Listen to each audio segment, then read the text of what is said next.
Former Springbok coach Peter de Villiers has officially joined Jacob Zuma's MK party, marking a significant shift in his career. De Villiers was welcomed into the party during a ceremony this week by Deputy President John Hlophe, signaling his commitment to a fresh political journey. In an interview with the Moya podcast, de Villiers expressed his excitement about the move, framing it as an opportunity to serve and uplift the people of the Western Cape, and said it took me a long time.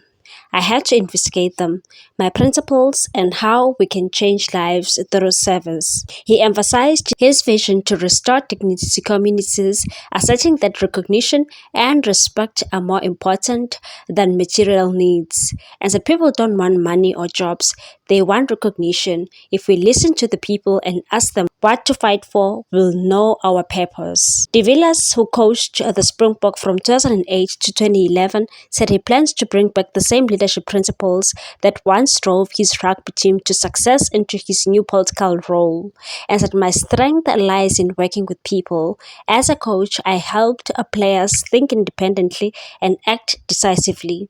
I aim to apply that mindset here.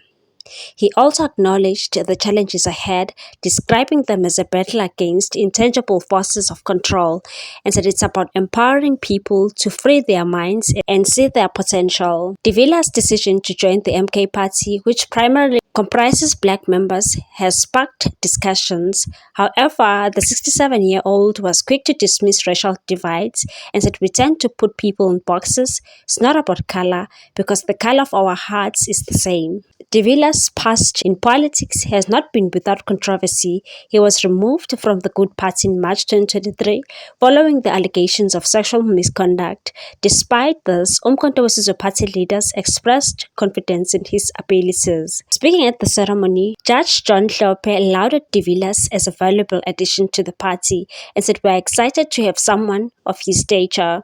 His leadership will undoubtedly bring immense value as we approach local elections.